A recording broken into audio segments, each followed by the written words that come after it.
artículos que representan un momento determinado de la historia, de lo que quiere la sociedad. Entonces, que vengan a romper eso, era claro, estaba armadísimo. Nosotros somos una ciudad, una provincia chiquita, la ciudad es más chiquita todavía, así que a los delincuentes los reconocemos de manera inmediata, ¿no? Ahora, debo suponer entonces que todo esto que ha sucedido eh, polariza en el sentido que la gente se va a identificar en defensa del gobernador y de la personalidad, y cuando baje la hojarasca, en términos electorales, no es que complicó a Morales, No, no, de o ninguna cambio de manera. verdad, ¿no? No, no, de ninguna manera, no lo complica. La gente no está a favor de Morales, está a favor de la policía, a favor de las instituciones, a favor de los docentes, a favor de la paz. Es decir, el jujeño de a pie no es que lo defiende a Morales, no, te dice, pero ¿quiénes son estos que vienen a rompernos todo? ¿Entendés lo que te digo?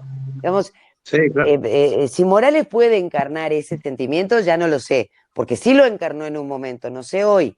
Yo hoy no lo veo eh, perpicaz, rápido, inteligente, políticamente hablando. Al contrario, lo veo cometiendo errores que son muy obvios, que hacen que lo desconozca.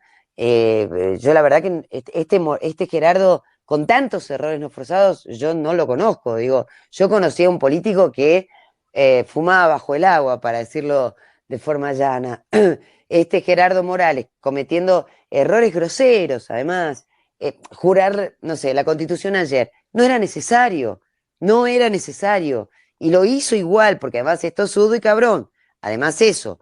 Entonces, cuando está fuera de eje, comete errores que para mí son de principiante, y él no es un principiante, él es un hombre que ha logrado vencer al PJ después desde digamos, acá nunca gobernó nadie que no sea peronista, excepto los militares, bueno, pero en términos democráticos, nunca gobernó del 83 en adelante, por lo menos, jamás gobernó un peronista, y él lo logró.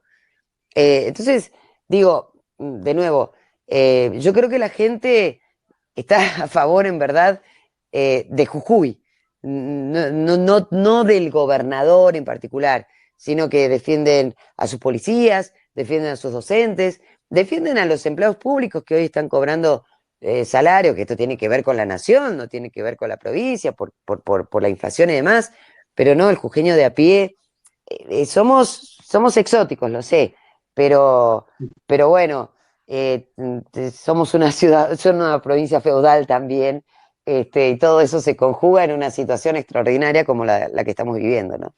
Rosario, te hago yo una pregunta. ¿Y cómo ves que estos próximos 15, 20 días, al 13 de agosto, por ponerle una fecha, cómo ves el panorama Sí. político y social de Jujuy? ¿Se va a calmar? ¿Van a seguir las marchas? Ahora estaba cortado todo, seguía todo medio enreverado. Sí, ¿Cómo ves el sí. panorama? ¿Va a ayudar un poco las PASO como para que, como se va a despejar el panorama para el futuro? ¿Cómo ves? ¿Cómo te parece qué va a pasar? Eh, yo creo que lo primero que tiene que pasar es que arreglen los salarios de los empleados públicos y particularmente los docentes. Si eso se resuelve, creo que el 80% del conflicto está resuelto. Lo demás quedará para la izquierda y bueno, tendremos algunas escaramuzas por allí, pero no creo que vaya creo que la parte más difícil ya pasó, y además se tienen que volver los muchachos de la izquierda y Pietragal y todos esos a cerrar listas, así que espero que tomen el primer avión y se vuelvan rápido para que entre nosotros podamos resolver nuestros problemas. Y creo que, bueno, una vez también que se defina que Gerardo es el candidato a vicepresidente y demás, todo eso va a ir despejando eh, dudas y despejando también la posibilidad de un golpe institucional contra el gobernador. Y creo además que si el 13 de agosto gana, gane o pierda, ¿no?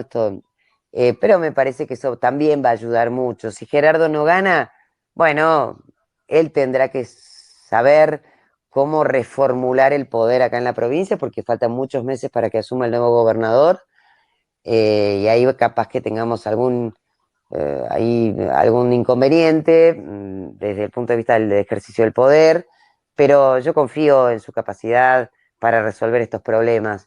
Y luego, bueno, y se gana Patricia, nosotros estaremos festejando largamente, Por supuesto. Y, este, y bueno, igual creo que la foto de ayer ha demostrado que para los momentos difíciles estamos todos juntos. Eso fue un buen mensaje, sobre todo para el pueblo de la provincia. Así que nada, yo creo, confío plenamente en que todo esto va a ir aflojando. Lo primero también es resolver, insisto, el problema docente. Después, todo lo demás ya se va a acomodar. Los melones se acomodan en el camino, digo yo siempre. Y en este caso, bueno, espero que el conductor del camión que lleva los melones recupere la inteligencia política y sepa llevarnos a buen puerto. Ok, le vamos a dar la palabra a Pablo Sirven, que la pidió, tenemos el gusto de tenerlo aquí. Iván, vos nos Genial. aguantás 10 minutos más, que Rosario estaba, que se iba a otra radio, ¿no? Esperá un Sí. poquito. Pablo, desmuteate y buenas noches, un gusto.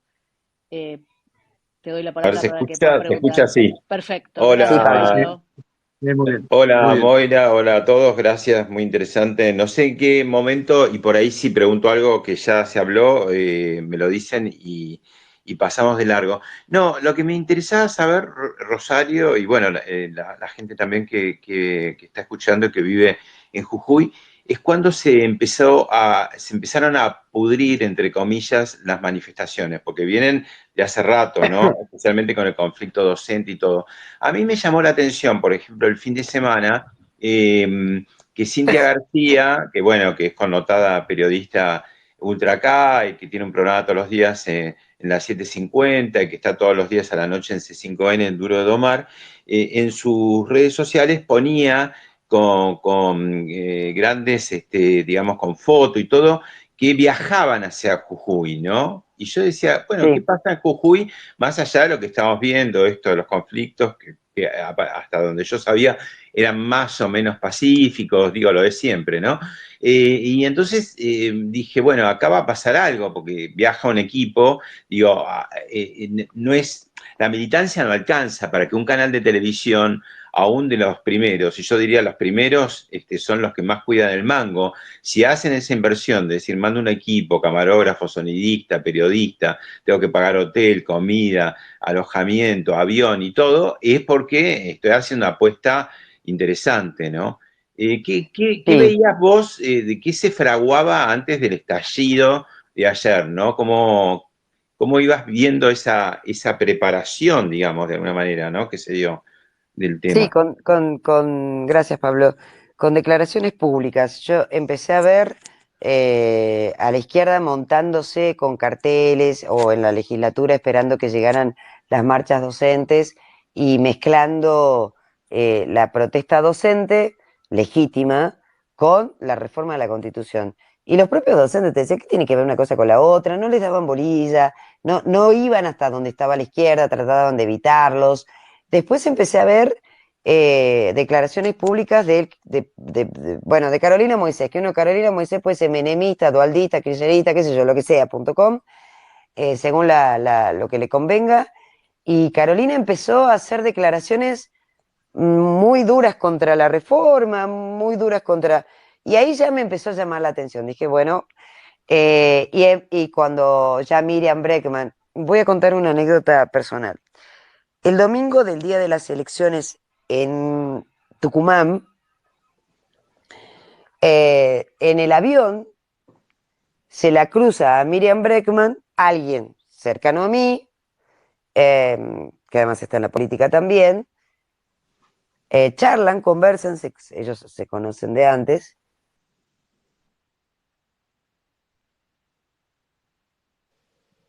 Yo la Sí. perdí, ¿ustedes la escuchan?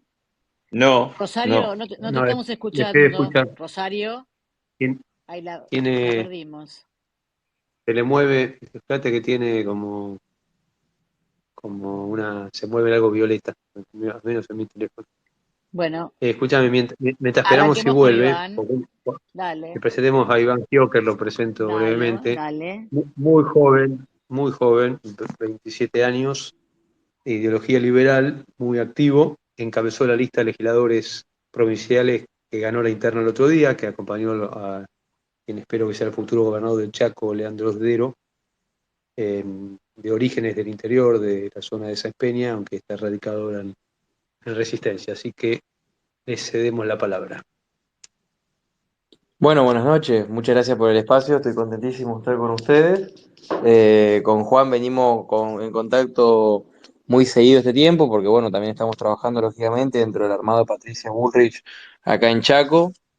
Venimos justo recuperando nuestros días, no solamente ya recuperándonos, sino de la elección de lo que fue el fin de semana, fue bastante agotador, sino que bueno, ya estamos en trabajo conjunto con la otra lista, que hubieron dos listas acá en Chaco para las PASO, estamos trabajando ya en conjunto y lógicamente, bueno, aparentemente un poco eh, conmocionados porque de lo que nosotros habíamos visto, de esto que todos vimos, todo el país vio, de lo que sucedió vinculado a, a Emerenciano Sena y todo esto, esta película de terror que estuvimos viendo este tiempo, entre ayer y hoy tuvimos un montón de novedades más que, que conmocionan a un montón más. Yo entiendo que por ahí lo que les gustaría que un poco cuente es un poco el trasfondo de todo esto, y es realmente algo que no arrancó la semana pasada, hace 2 semanas, sino es algo que nosotros venimos denunciando hace un montón de tiempo.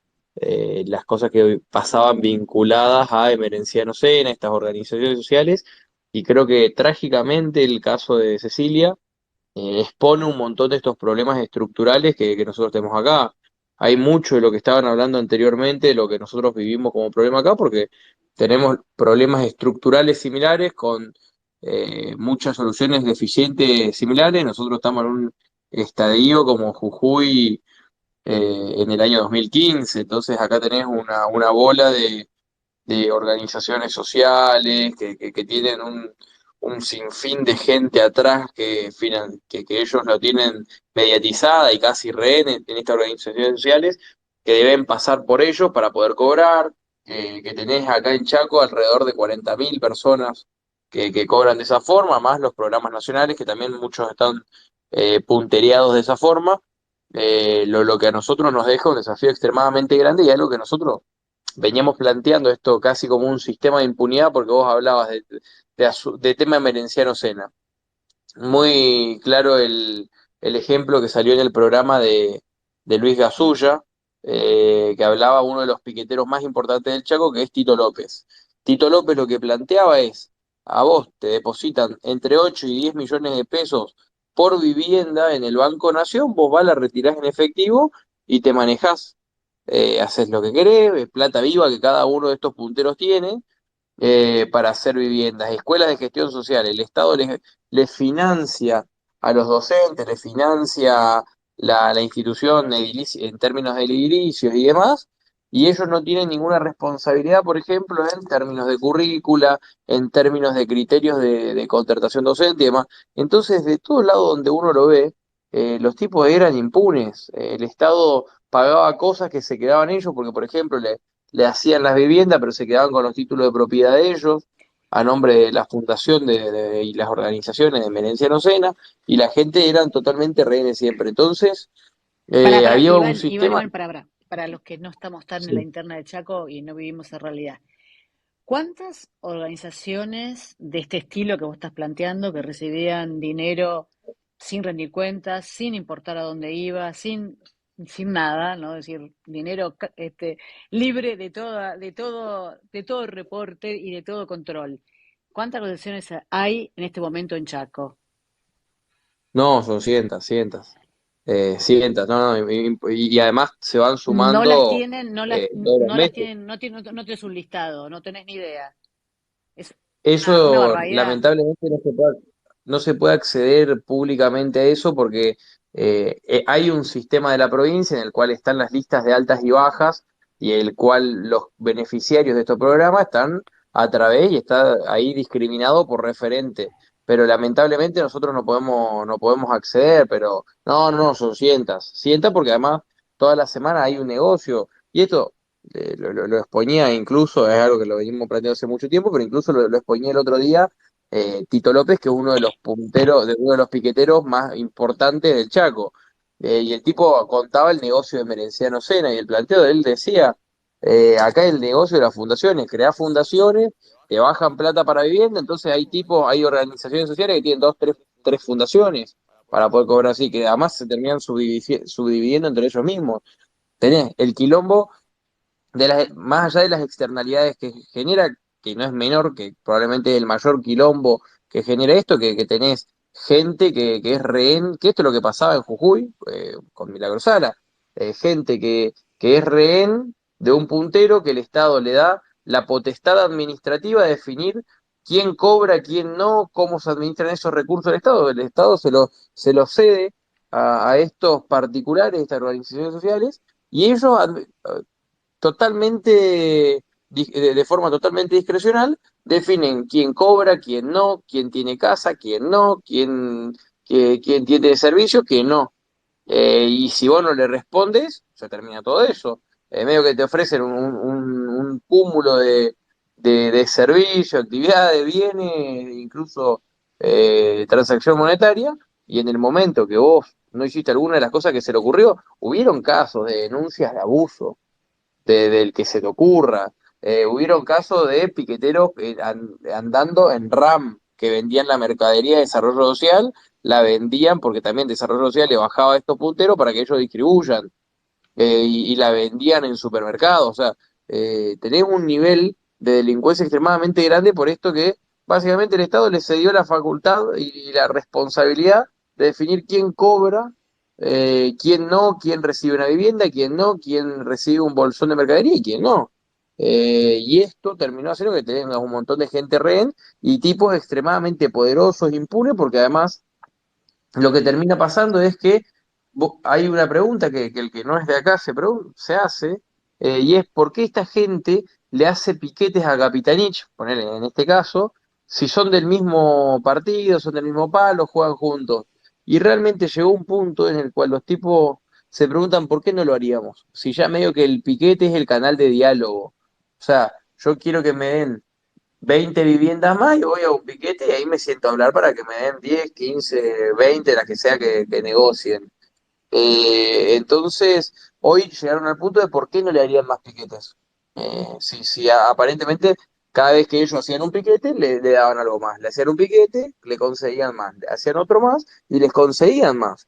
Entonces llegamos a una bola de nieve extremadamente complicada, muy compleja de resolver, lamentablemente, y que le genera una impunidad muy grande. Había una de las frases que contaba gente en el entorno de Cecilia, esta chica que aparentemente fue asesinada, eh, y que decían que la familia de Menciano Sena, César Sena, decía, a nosotros nunca nos van a tocar el culo. El nivel de impunidad era extremadamente grande porque lo eran impunes, por todo este tipo de cosas que nosotros estamos hablando. Entonces, ahora nosotros nos encontramos con un desafío extremadamente grande y es cómo vamos a ir eh, Desactivando. desactivando estas bolas de nieve. Yo presenté, por ejemplo, un proyecto de ley que entiendo que es lo que hay que hacer, que es algo muy similar a lo que hizo Gerardo Morales en Jujuy, y es que prohibir esta intermediación de actores no estatales en la asignación de quién cobra y quién no, y eliminar la discrecionalidad en esta asignación. Pero además de eso, vamos a tener un montón de estos quilombos, y creo que el tuit de Hernán Iglesias Ilia, que por ahí algunos pudieron haberlo malinterpretado, muestra muy bien la antesala de lo que vamos a vivir todos los gobiernos no kirchneristas a partir del año que viene. Digo, hoy estaba Eduardo Valdés diciendo que si gobierna Juntos por el Cambio, esto lo que pasa en Jujuy va a pasar en todo el país. Hace unos meses Aníbal Fernández hablando de que si gana la oposición va a correr sangre en las calles. Eh, Nosotros sabemos que va a ser extremadamente difícil lo que vamos a abordar porque ya al mismo creador de este sistema acá en Chaco tiene quilombos extremos para poder gestionarlo, que de hecho te digo, cualquiera que venga a Chaco, si tiene la posibilidad de venir, va a encontrarse con que toda la ciudad de Resistencia todos los días está cortada. Juan no me va a permitir mentir que él viene muy seguido, de hecho no hemos tomado café con un piquete al lado. Eh, en Resistencia, una ciudad que está totalmente sitiada, y imagínate esto en un contexto con un tipo que es el cajero directamente de las organizaciones sociales, que ellos piden y les dan, piden y les dan. Que esto no se termina traduciendo en beneficio para la gente que necesita una asistencia, ¿no? Déjame agradecer una cosa, Iván. A mí siempre me llamó la atención, hay una diferencia como que la olés a 40 metros de distancia entre un piquete en Buenos Aires y un piquete en Resistencia. En Resistencia se instalan y están con una actitud como si yo estuviera esperando cobrar en el correo o en el PAMI o en el ANSES. No hay agresividad alguna. No, no, es como un programa, ¿viste? Les toca estar ahí, están unas horas, vos pasás al lado, no se meten con vos, no te miran mal. El resistenciano le molesta soberanamente porque le altera la vida. Para el que viene de Buenos Aires, son piquetes que es como que tienen otra cultura, es muy curioso. Y creo que eso es parte de lo que antes dijo Iván, que son parte del sistema. No es un piquete de gente enojada contra el Estado, sino que van a cumplir un rol, hacen eso un par de veces en el mes y con eso consiguen cosas. Entonces ni siquiera están enojados, están cumpliendo Un un rol. rol.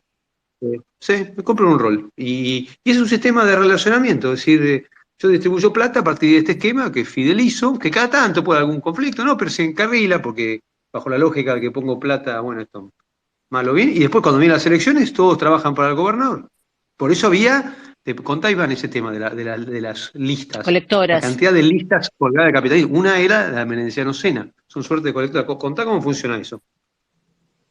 Iván, Claro, completamente. Acá lo que terminó pasando es que las organizaciones sociales, que son estos beneficiarios de estos programas que nosotros hablábamos, de vivienda, de mediatización de asistencia, de mediatización de mercadería y lo que se te ocurra, también, bueno, pasó en el año 2021 y pasó lógicamente ahora que estas organizaciones van colgadas como casi colectoras en las PASO todas con boleta del Capitanich. Todos, o sea, hay un sinfín de boletas, ¿sabes realmente el número, pasó Iván, que, más o menos? le tendría que preguntar a la apoderada que me lo había dicho el otro No, porque día, pero depende de los distritos también, o Ah, sea, claro, no es algo se va totalmente. uniforme. modificando. En Chaco hay 70 municipios, entonces este fenómeno se puede dar Claro. en listas provinciales. En Resistencia, tengo entendido, en Resistencia había 17 boletas de Capitanich. Y además es una cosa Sí, apabullante, es decir, vos llegás al Puerto Oscuro, te encontrás 17 boletas de Capitanich y te cuesta encontrarla de Junto por el Cambio, que había dos o tres, no más que eso. Era una competencia de dos, a veces había tres.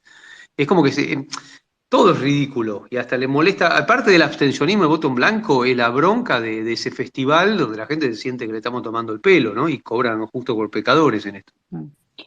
no, completamente, te digo, acá vos pasó que esta elección en Chaco, que vos entrabas al cuarto oscuro y mucha gente me mandaba videos, nos faltaban muchas boletas porque hubo un robo sistematizado de boletas, pero además había gente que se preocupaba porque te decía, loco, faltan boletas, yo entro y tengo 20 tipos de boletas, espera, ¿qué 20? Sí, 40 tipos de boletas de Capitanich y la tuya es una sola, ¿viste? Le están faltando boletas a ustedes. Y pasa que vos tenés distintos tipos de organizaciones sociales, agrupaciones, piqueteros, lo que se te ocurra, bueno, también partidos políticos, lógicamente, que a todo el capitalismo le dice, vamos, armen una lista y vayan y junten votos. Entonces tenías un sinfín de boletas, también lógicamente lo mismo hizo el intendente de Resistencia, el intendente de Resistencia mismo tenían, si no me acuerdo, 15, 14 boletas. Eh, y estos son todo agrupaciones que son vinculadas a organizaciones sociales, eh, algún que otro partido político, pero son mucho más organizaciones las que están ahí dentro del mismo frente. Entonces, lo que termina pasando es que vos encontrabas este tipo de convivencia que yo lo entiendo como un canal de diálogo, sencillamente a esta altura al piquete es un código propio y es gente que son candidatos dentro de la misma alianza que tienen una lista que van en el momento electoral y hacen un piquete. Eh, y es eso totalmente cierto lo que dice Juan. Nosotros, y esto lo digo porque va a pasar con Juan, te tomás un café al lado donde hay un piquete y cada uno sigue su vida. A vos te hincha las pelotas porque no podés circular. Además, quien está manifestándose no está ni enojado, la mayoría no saben ni por qué están en la manifestación. Lo hacen porque los tienen casi rehenes para la asistencia, para la casa, para lo que sea sea el beneficio que reciban. Entonces, no es que tenés movilizaciones eh, dirigidas por temas particulares, son extremadamente pocas. Vos tenés piquete todos los días y la mayoría de las veces no hay un motivo claro aparente. Iván, bueno, Pablo, cuando quieras, por favor, levantar la mano o preguntar directo, el gurú ahora te doy. Iván, te quiero hacer una pregunta, ya yendo más específicamente, saliendo un poquito del plano partidario y político, de lo que fueron las elecciones, yendo a la organización de Veneciano Sena.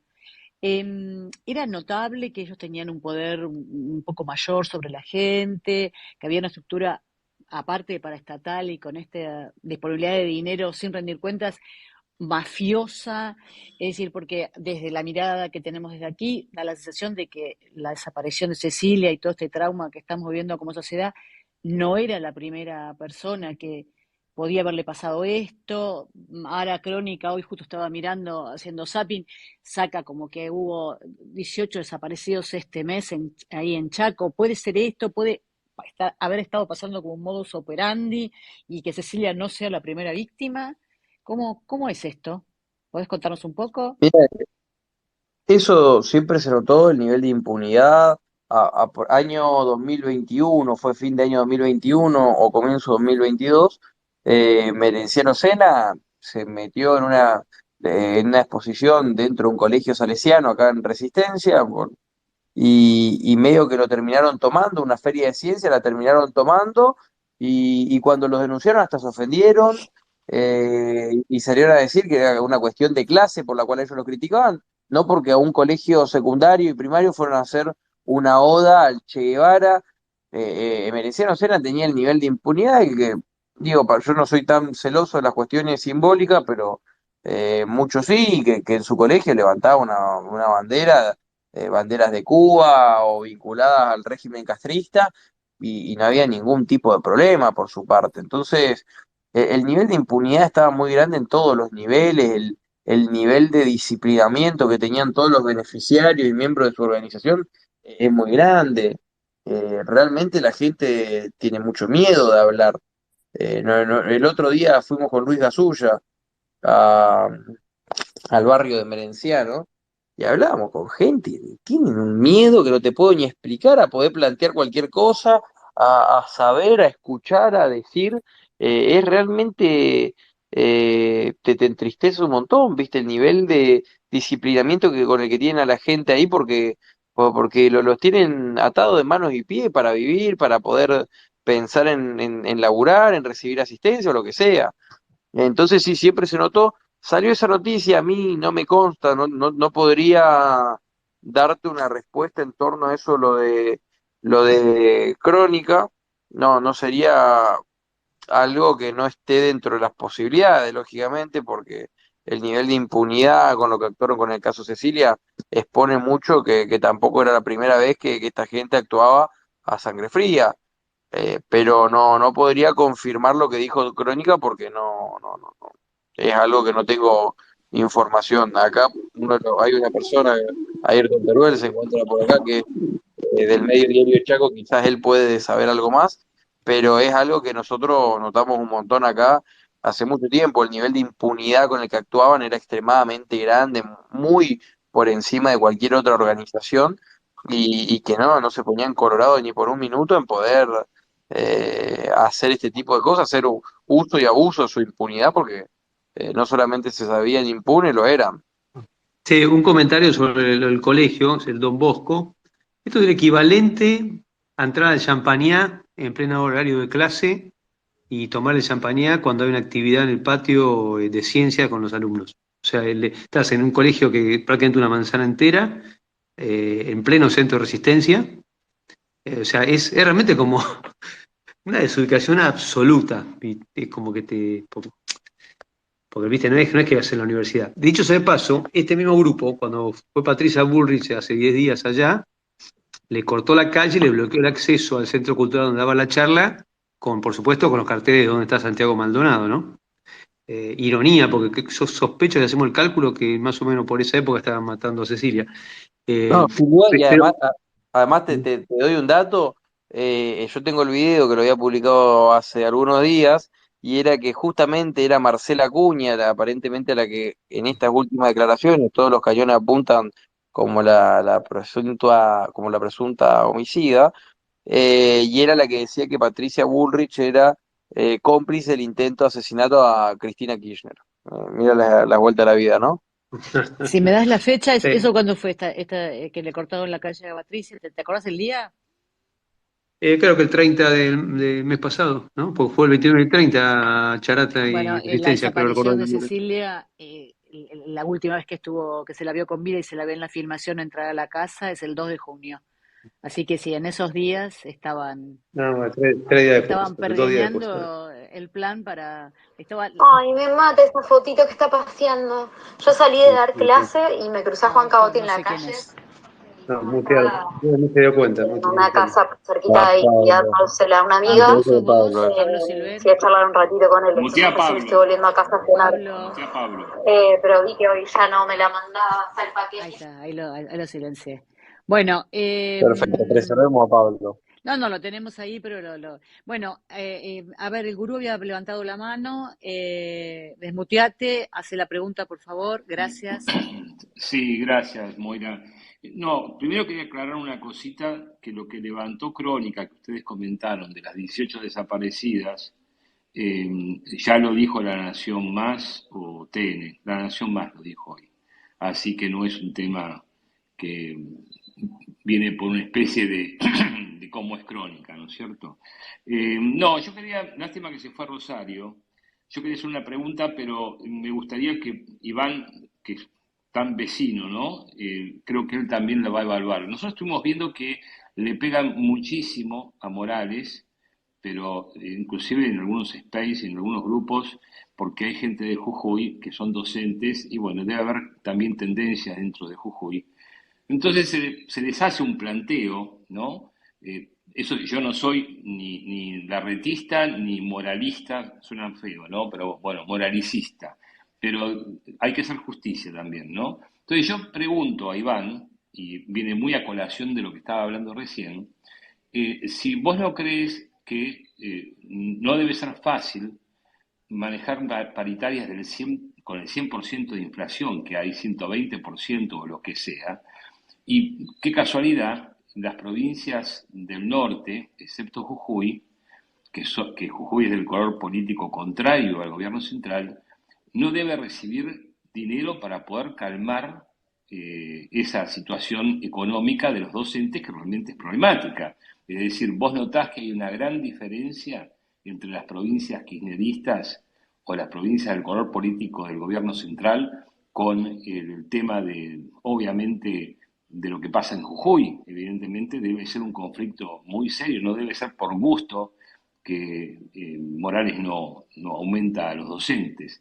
Y la segunda pregunta es, ¿qué pasa con el tema de los votos en blanco para la elección provincial? Es decir, hay una tercera fuerza también, que no sé bien a quién pertenece, que salió después de la derrota de Capitanich en manos de Juntos por el Cambio. ¿Para quién crees que van esos votos en una elección provincial?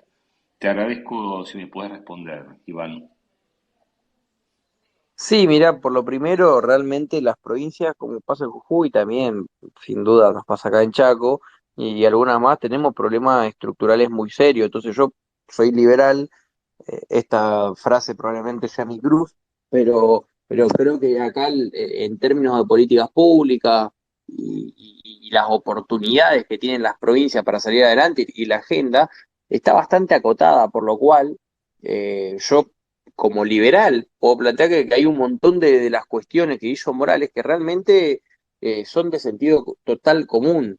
Después, totalmente de sentido común. Después, hay cuestiones del pormenores y demás que sin dudas son discutibles, pero en torno a una orientación de tu sistema educativo a la economía del conocimiento, modificación de currícula, esto de terminar con este tipo de intermediación, programas de infraestructura y saneamiento fiscal y financiamiento para esta infraestructura, para vos poder tener industria de algún tipo que se desarrolle. Viste, la agenda que vos tenés provincialmente, en provincias que tienen tan baja infraestructura, que tienen problemas de base tan fuertes, eh, es muy básica perdón, es muy común.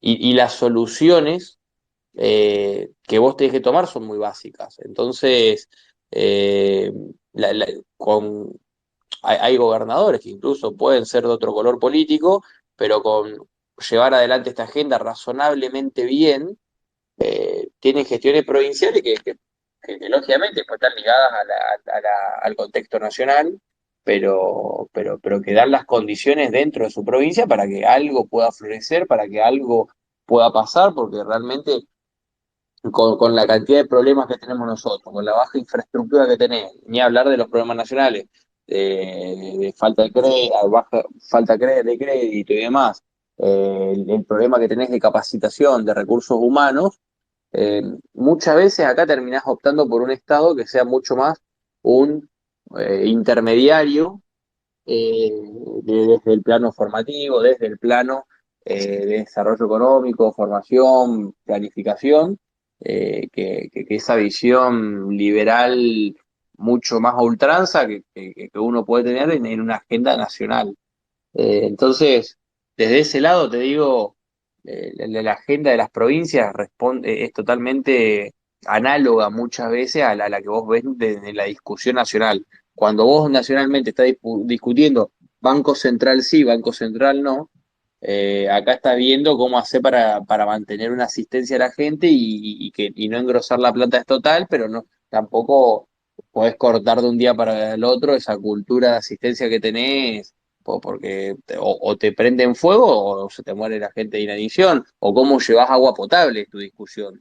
Acá tenemos un grueso muy grande de localidades que no tienen agua potable, que tienen un tanque cada 2, 3 cuadras a las casas y de ahí se sacan agua. Entonces, tu agenda es totalmente otra, está mucho más ligada probablemente a cómo hacer un desarrollo propio de infraestructura, primero para condiciones de vida humana dignas y razonables, y segundo para desarrollo económico.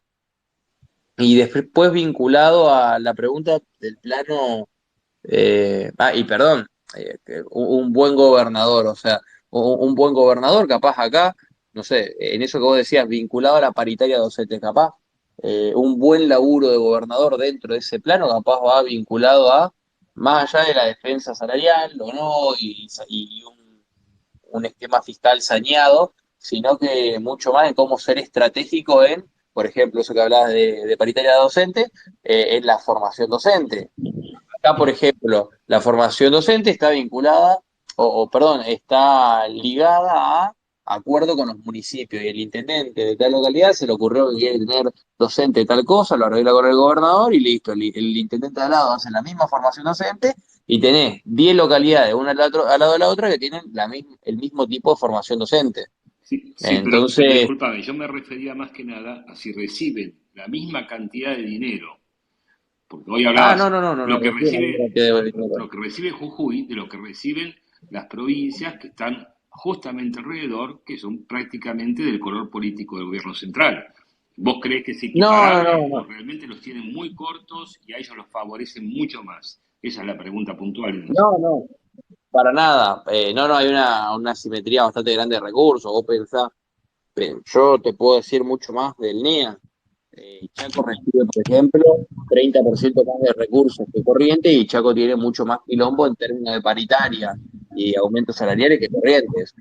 Que Corrientes recibe 3,6, 3,8 puntos de coparticipación, Chaco 5,18 si no me equivoco. Entonces, hay una simetría muy grande, por ejemplo, cruzando con Corrientes, ni hablar con Misiones también. Chaco es de las provincias que tiene las cuotas de ATN más grandes y de igual forma acá seguimos teniendo ese mismo tipo de quilombo. Jujuy no es está bastante lejos de ser las provincias que más coparticipación recibe, incluso proporcionalmente. Así que no sé si eso te responde, pero no reciben ni la misma coparticipación. Y te doy el ejemplo de Chaco, que es la segunda coparticipación per cápita más alta del país, cuarta nacional. Igual seguimos teniendo ese tipo de problemas en términos de paritarias y demás. Sí, Pero entonces, lo Muy cual claro. indica que la pero corrupción es... la coparticipación gotea en forma automática, no está ahí el problema. El problema son las partidas discrecionales del Estado central, eh, Exacto. que hoy están favoreciendo mucho a la provincia de Buenos Aires, en realidad, a Kicillof. por pedido de Cristina Kirchner. Pero ahí el Chaco está favorecido porque tenés muchos programas nacionales donde le dan, ponerle cero a Corrientes y en cambio el Chaco le dan el doble de la media. Eso está bastante estudiado, hay bastante estudio sobre ese tema, bastante burdo. El gobernador de Corrientes habla bastante seguido del tema. Exacto, exacto. El tema, viste, vos, la coparticipación es automática, que todas las provincias, sea del color político que sea, las reciben. Pues lo máximo que le pueden hacer es retenérsela un día más, algo así, pero no hay mucho más que pueda tener de perjuicio en términos coparticipables. De hecho, lo que termina pasando es que la gran jugada es mucho más vinculada a este tipo de transferencias discrecionales como la que hablaba Juan recientemente, pero que son bastante más chicas que las cuotas de coparticipación que van recibiendo las provincias. Si responde a eso tu pregunta, Sí, sí, Sí, sí, perfecto. sí. Y con Más respecto que a nada, la abstención eso. del 50% de la gente del padrón que no fue a votar, bueno, ¿cuál es la mirada que ahí tienen ustedes, tenemos, Juan y Iván? ¿Qué piensan? ¿Qué pasó? No, mira, primero no fue el 50, participación electoral fue el 58. Ops. O sea, es alta, Ujú. pero no es el 50, y en términos históricos ya Chaco venía con una abstención alta. Así que bueno, pues si querés, Iván, da tu explicación, yo en todo caso agrego algo. sí, en la elección de 2021 nosotros tuvimos una participación del 60%. Pensaba ahora hubo fin de semana largo, Día del Padre, fue un poco complicado, las condiciones ya de por sí, digamos, que la gente se levante a votar, más allá del malestar social y demás, estructuralmente estaban esos condicionantes que, te digo, o sea, mi hermana tenía planificado un viaje desde hace 2, 3 meses antes a otra provincia y yo le dije, nada, vos cancelá tu viaje, ¿qué me importa que te hagas acá? Y así, digo, así como mi hermana. Había un montón de gente que ya tenía viajes planificados a donde sea por el fin de semana largo. Y después, lo otro vos tenés, 2021, participación electoral del 60% en las PASO y después del 66%, donde el grueso de esos nuevos votantes terminaron votando a Capitanich. ¿Por qué? Porque cuando vos en 2021 te quedabas quieto, vos ya parado en la calle medio que recibías un bolsón de mercadería.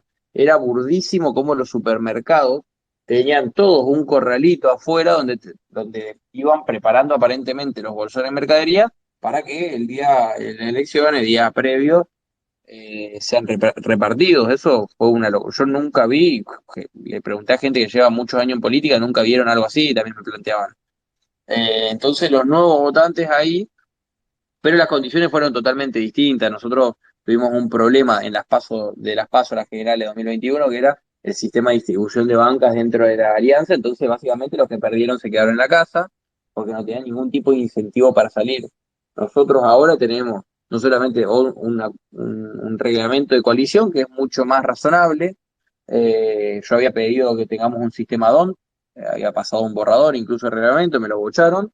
Eh, pero tenemos un sistema mucho más razonable de asignación de bancas internamente, sino que ahora sí tenemos la posibilidad concreta de poder ganar el gobierno nacional, entonces no creo, perdón, provincial, y poder terminar con el trágico régimen de Capitanich. Entonces yo no creo que, me puedo sorprender, me puedo equivocar, pero sería bastante tonto ese tipo de mezquindades dentro de nuestro propio espacio porque realmente termina pasando que acá alguno puede tener o algún opositor puede tener un vínculo más o menos razonable con el gobernador, pero todos sentimos el latigazo en algún momento. Entonces creo que hoy nosotros tenemos la posibilidad concreta de que si nosotros sabemos capitalizar bien estos nuevos votantes, el gobierno, sabemos, tenemos muy en claro que de los nuevos votantes van a poner un montón de plata para que mucha gente se movilice a votar, los vota a ellos, lógicamente. Pero nosotros sabemos que habiendo sacado los 42 y pico, con una buena propensión de los nuevos votantes hacia nosotros podemos terminar incluso hasta en una primera vuelta. Como, lo digo como una cuestión aspiracional, fácil, pero vamos a tener un problema en torno a la movilización que pueda generar el peronismo, porque también termina pasando que muchas agrupaciones peronistas incluso se acercaban y decían, yo quiero votar a usted porque estoy enojado con Coqui, y después veré qué hago para las generales. Así que realmente a hoy es medio una incógnita, nosotros sabemos cuánto necesitamos de esos nuevos votantes en un supuesto de un aumento, por ejemplo, del 8 o 9% de la participación, cuánto de eso nosotros necesitamos para poder estar muy bien parados para la elección. Pero bueno, tenemos que generar una unidad. La prioridad para nosotros es mostrar unidad plena dentro de Juntos por el Cambio, que fue un muy lindo gesto de Juan Carlos Polini, que fue el que sale segundo en la elección ahora de las PASO, y que la verdad que fue algo que a mí me dio muchísimo respeto. Habló muy bien de él, de que al momento que salen los resultados, de que todavía no habían terminado de salir, pero mostraban que ellos tenían un resultado adverso. Usted imagínense el desgaste físico, emocional, mental que tiene una campaña electoral e incluso económico, y uno perder, y él fue ese mismo momento, se paró enfrente al búnker ganador y dijo, yo estoy acá, él ganó, fue el mejor candidato y yo estoy acá para apoyarlo. Entonces, todo indica que nosotros podemos tener un buen laburo y buen trabajo de unidad, de poder tener un frente común para a partir de eso, viste, poder empezar a hablarle a los de afuera. Pero creo que la prioridad principal en primera instancia está el trabajo de el que votó a uno encuentre esas mismas cualidades, esa misma idea, ese mismo mensaje en el otro. Buenísimo. Juan, vos querías agregar algo más, dale. No, sí, agrego un par de temas. Primero, es un hábito de Capitanich fijar elecciones en fines de semana largo, apostando a que hay una parte de la clase media chaqueña que puede irse afuera y que eso tiende en proporción a favorecer digamos, un segmento social que en mayor proporción vota a la oposición que al peronismo. Así que lo hizo a propósito, no es la primera oportunidad. En el Chaco, en el 2007, creo recordar que la elección donde Capitani gana por primera vez, que le gana a- al radicalismo, ganó, no me acuerdo, Iván, se fue en 700 votos o 2000, pero fue una cantidad muy chica. Entonces, Sí, eh, menos de 900 votos. bueno, imagínate que entonces vos un fin de semana largo, si lograste que 1000 tipos se fueran afuera y no voten, puede ser la diferencia entre ser gobernador y no serlo. Así que eso fue a propósito. Felizmente en la de general, la de septiembre, no tiene fecha fin de semana largo, el 17 de septiembre. Después el otro tema es que Gloria, la madre de Cecilia, llamó inicialmente a la abstención electoral, después ya no tanto, pero alguna gente le hizo caso, ¿no? O sea que parte del voto que se abstiene es probablemente un voto opositor, no es solo un peronista desmotivado. Eso hay que estudiarlo un poco más, y lo tenemos que hacer, porque claramente el próximo gobernador del Chaco va a ser aquel que logre, digamos, que se repita la elección esta, pero que a su vez se lleve una parte del voto adicional que va a haber, ¿no? Y Unos además 30, te sí. agrego algo a esto, Juan. Para nosotros esta elección lo que sí tiene muy importante es que acá lo que termina pasando es que después de tanto tiempo de derrotas de la oposición, de victorias de Capitanich, la gente te dice, nada, pero Capitanich algo va a hacer. Vos le decías, loco, en las encuestas, y está para atrás, nosotros estamos arriba. Y le decían, algo va a hacer. Él siempre algo hace, de alguna forma les va a ganar. Entonces, para nosotros era extremadamente importante poder mostrar ahora en esta elección de que, mirá que se le puede ganar, mirá, le ganamos ahora y nos estamos preparando para ganar, le ganamos ahora a pesar de todo, a pesar de todos los martes 13 que tuvimos, primero que querían suspender las pasos de manera fraudulenta, a lo que se te ocurra, fuimos, le ganamos primero en la justicia, le ganamos ahora en las urnas y te muestro que le podemos ganar para adelante, porque hay un montón de gente que dice, no, Capitanich un desastre o lo que sea, pero si algo hace y de alguna forma les va a ganar. Entonces, para nosotros fue extremadamente importante poder mostrar nuestra fortaleza y exponer la vulnerabilidad de ellos en este espacio. Sí, y en ese contexto, ¿cuánto influyó todo lo de Cecilia, ¿no? Que justo apareciera la madre, que apareciera Gloria, la marcha que hubo primero. ¿Influyó, no influyó en el ánimo de la gente? ¿No ir a votar en que ustedes obtuvieran 1 o 2 puntos más? ¿Cómo lo ves ese tema? Bueno, desde antes de eso, los estudios de opinión daban que nosotros teníamos una buena posibilidad de ganar. Pero no era un resultado holgado.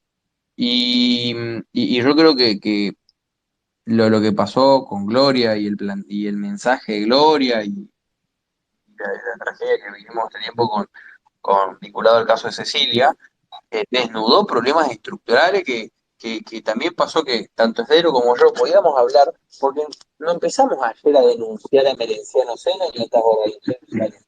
Llevábamos años haciéndolo, un montón, nos comimos amenazas, nos comimos un montón de situaciones terribles por hacerlo. Entonces, yo podía decir, che, este es un mafioso, y yo lo dije estando él libre, estando él con capacidad de hacer daño, lo venimos haciendo hace mucho tiempo. Esta gente es una mafiosa y el gobernador es cómplice de esta mafia. Entonces, creo que expuso un montón este tipo de problemas que se venía planteando hace mucho tiempo, no era que habían ni surgido el día anterior, ni que nosotros empezamos a hablar de eso justo cuando pasó eso. Entonces, creo que afectó mucho porque desnudó todo este sistema que nosotros hablábamos hace tiempo. Claro, favoreció para que cayera el velo. La gente empezó a tomar conciencia de que, bueno, me puede pasar. Pero además pasaba que, digo, nosotros sabíamos que eran impunes, sabíamos que lo que se te ocurra, o chorros, o lo que se te ocurra, corrupto, el adjetivo descalificativo que a vos se te ocurra. Pero, pero nunca habíamos tenido una muestra tan clara. O sea, habíamos tenido muestra de impunidad, sí, con lo que hacían en los colegios. Cuando toman este colegio salesiano, que decía Juan, que lo comparaba con un colegio ahí de Capital Federal, también mostraban impunidad. Pero ahora, que aún a la esposa, el hijo, la maten y hagan ese tipo de atrocidades que nosotros vimos de tiempo, y con la impunidad que ni se tomaron el tiempo de limpiar en la casa, que tenían una torta de guita ahí que no podían justificar y demás, muestra la impunidad clarísima que nosotros veníamos viendo este tiempo casi de forma acumulada, y acá era en su máxima potencia esta impunidad. Entonces, yo creo que lo que hizo fue movilizó, y fue casi un punto movilizante para un montón de gente, y casi de efervescencia, pero yo creo que probablemente al que no quería ir a votar no lo haya generado una tentativa de ir a votar este tema. Ok, después vamos a ir cerrando. Está Guillermo que levantó la mano, ahora le voy a dar la palabra, pero antes quería hacer una pregunta. En el marco de esta tragedia de Cecilia y la desaparición de ella y toda esta familia, ¿cómo está la justicia? Quiero que hablemos un minuto de eso. ¿Qué perspectiva tenemos de que se aclarezca este episodio, esta tremenda desaparición? ¿Cómo está ese tema, por favor? ¿Hay independencia? ¿No Bueno, la hay? Contanos para que informarnos desde tu mirada.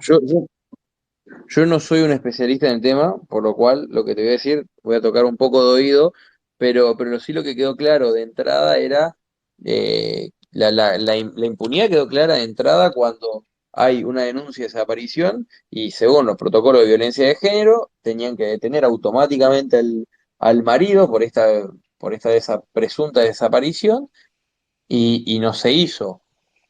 La, por protocolo, inicialmente es notificada también la Secretaría de Derechos Humanos y Género, y la Secretaría de Derechos Humanos y Género, como en la creación, apareció al séptimo día. Entonces, nosotros vimos que de entrada miraron al costado al máximo de tiempo que pudieron, hasta que la propia gente lo empezó a visibilizar al tema y decir, acá hay un quilombo, dennos bola, y que fue innegable, ya prácticamente imposible para el Estado poder mirar ahí. Entiendo por planteo que me hicieron varios abogados que hubieron muchos vicios procesales, no me consta para poder dar detalles de eso. Por algún motivo, tampoco conozco ese mundo judicial tan profundamente, por algún motivo también le hacen un cuerpo de fiscales en vez de un fiscal solo. Pues entiendo que era vinculado a este tipo de problemas que estaban habiendo. Sí, lo que noté es que hubieron muchas operaciones en esos primeros días contra el fiscal, que no puedo tampoco plantear de si este fiscal recibía esas operaciones por el mal desempeño o porque efectivamente estaba moviendo algo que no debía. Por lo cual, de ese punto tan específico, realmente a mí me falta un poco la fina, pero entiendo que el avance va lógicamente contra la voluntad de un montón de gente acá, del avance de esa causa, y que no es casualidad que los abogados que lo representan, el que a merenciar al clan Sena, uno Seifer, que era socio del abogado Alcántara, que es el abogado, que es el apoderado de Capitanich. Los dos son de los mejores penalistas del Chaco. Y el otro, que se suma ahora aparentemente, según lo que leí hoy, es de apellido Osuna, y que es incluso es uno de los, también un penalista extremadamente reconocido, que estaba vinculado al sindicato de empleados municipales, de Resistencia y demás. Por lo cual, aparentemente todos los que están entrando en este tipo de representación también están bastante vinculados, lo cual es llamativo porque son abogados extremadamente caros, alguien lo paga, ¿no? Así que es lo único que te puedo decir vinculado a ese plano judicial. Sí, agrego un tema y después yo pido retirarme. Dale. Mira, había como una cosa que se trascendió, atribuible al entorno Locena, que es banquemos 15 días, banquemos 10 días, se van los medios nacionales, sale esto de foco y un poco más y después ya nos van a escarcelar. O sea, como una negación de la situación. A mí me parece que esto ha sido y es muy grave, por más que baje la espuma y no esté el móvil de Crónica TV en la plaza principal de Resistencia todos los días y que vuelva, esto no va a ser olvidado tan fácilmente y es tan burdo que se va a avanzar, ¿no? Y bueno, independientemente de si aparecen los restos, ojalá aparezcan, hay muchísimos elementos de prueba, con lo cual yo creo que esto va para largo, va a haber revelaciones todas las semanas o casi a diario, y es difícil en el punto que se llegó y dado lo escandaloso del tema, que se pueda tapar. La estrategia de Capitanich parece ser la de desvincularse diciendo, bueno, es un hecho criminal que él es ajeno, que no se politice y, y demás. Y por supuesto buscará que no haya elementos que impacten emotivamente a la opinión pública antes de las elecciones generales, en la medida que pueda determinarlo, cosa que es bastante difícil, ¿no? Porque uno podrá tener los mejores penalistas, pero cuando los hechos hablan por sí mismos, bueno, trabajarán esos penalistas en que la condena sea más leve, pero yo no veo la forma de que eviten una condena penal. Ok, desde el punto de vista mediático, todos los canales principales tienen varios equipos en forma permanente y en rotación, Sí, lo teniendo, mismo con Iván, yo teniendo estuve en Crónica con claro, Iván. claro, sí, sí, vos estuviste en Crónica, pero Están instalados en el centro de Resistencia y van variando si van a la marcha, si van a la Casa de Gloria, si van a distintos lugares. no, pero por ejemplo, TN mandó a Lorena Maciel, es decir, ya antes mandaban a noteros de segunda línea, ahora están mandando a los periodistas de primera línea, es decir, están tomando otro compromiso, por decirlo de alguna manera, ¿no? Sí. Bueno, Guillermo, desmuteate, preguntá y vamos cerrando. Dale. Bueno, Hola, voy a buenas ser muy noches. breve. Buenas noches. No, mi pregunta iba a ser para Pablo Sirven y tenía que ver con la cobertura justamente allá en Chaco. Así que no me queda más que felicitarlo. Un space excelente, excelente. Los Qué pena, felicito sí, y, se fue, se fue. bueno, y los saludo. La verdad que excelente. La periodista que habló al principio, cuyo nombre no recuerdo, y me Rosario, disculpo por ello. La verdad Rosario que Agustín. Rosario Agostini. impecable, una calidad asombrosa. Así que felicitaciones al equipo, felicitaciones a Juan y Iván por el Dale. triunfo. Bueno, a ver, Les dale, cuento que si algunos creemos que tiene alguna chance de ser candidata en Jujuy este sábado. esperemos. Es, Bueno, Guru, es una habías pedido periodista de vuelta la con vocación palabra. política. Una Dale, pregunta muy hacela corta, cortita, dale. sí, muy cortita para Iván. Quiero saber cómo impactó en los medios la derrota de Capitanich, porque acá en Buenos Aires impactó muy fuerte. Me imagino que en Chaco debe haber sido también algo importante, una primera derrota de Capitanich. ¿Qué podés decir de eso, Iván?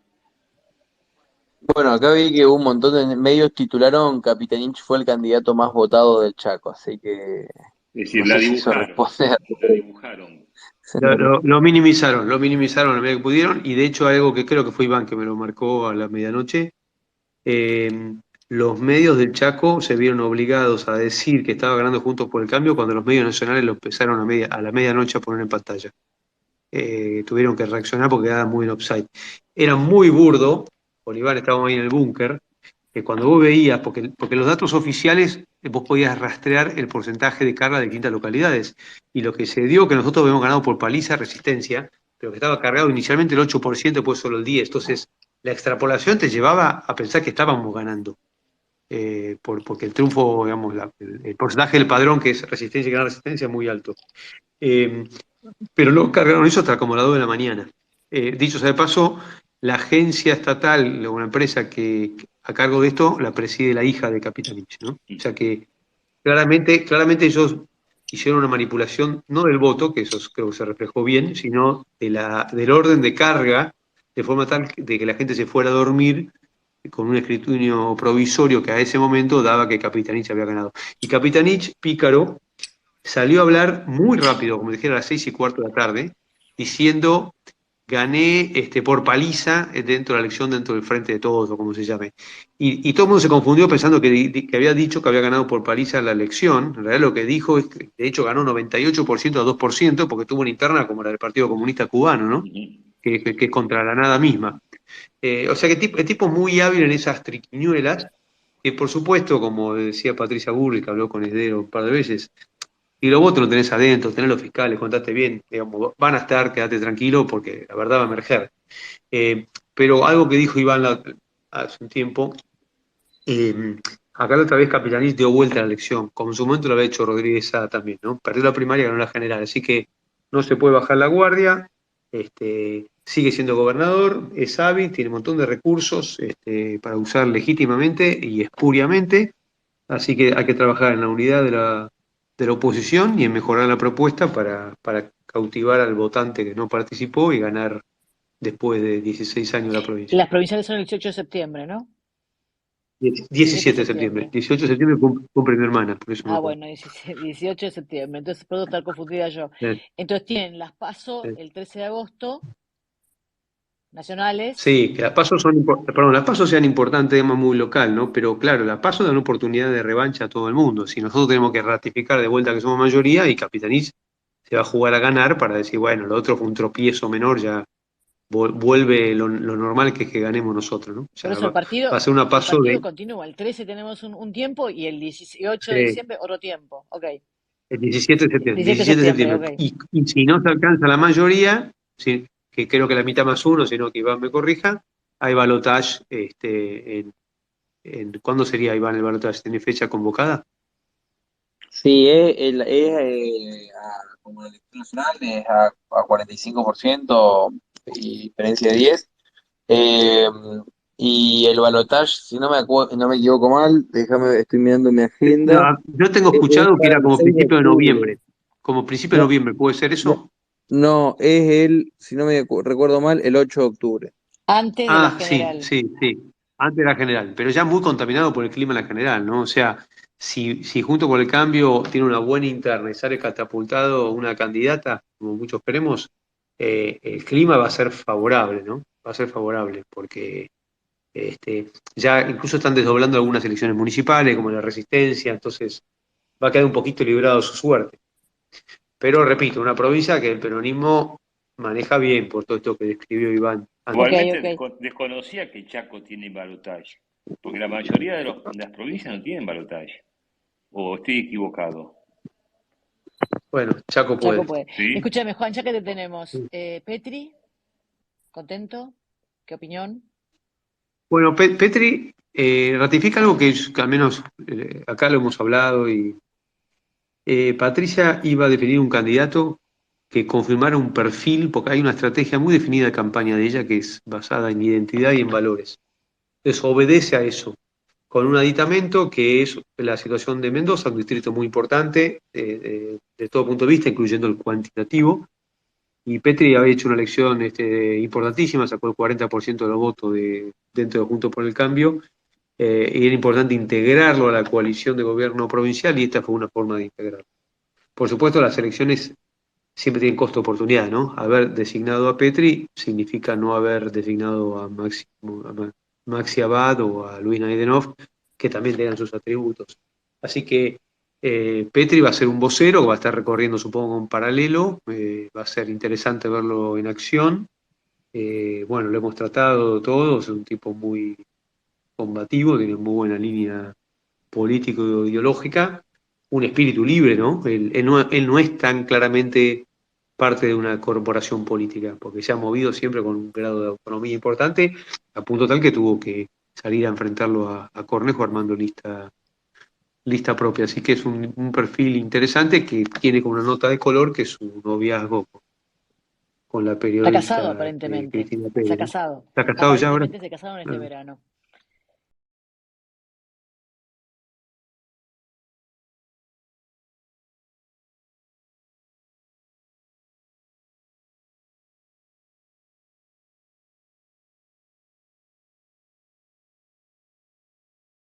Es rápido Pérez, entonces. Rápido, rápido. Bueno, sí.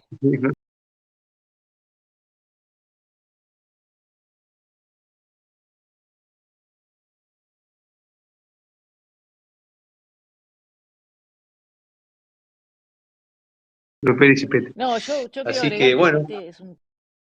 hasta diríamos otro space, ¿no? Pero eso de que Gerardo Morales sea el vice de la reta todavía no está confirmado. Bueno, Porque está- hay quienes creen que como el tipo huele que la elección interna la pierde, va a preferir ser senador nacional. Así que veremos. está bien. Bueno, cerramos acá. Estamos cerrando. Bueno, a Rosario le agradecemos desde aquí, aunque no esté. A Rosario Agostini, Iván, súper gracias, Juan, buenísimo. A todos los que participaron también, los que están acá escuchándonos, estos aperturas republicanas, somos liberales dentro del PRO, dentro de Juntos por el Cambio. Estamos apoyando la candidatura de Patricia Bullrich, los invitamos a seguirnos en redes. Y bueno, el próximo Space, el próximo miércoles, tenemos allá convocados algunos oradores, veremos si se confirman.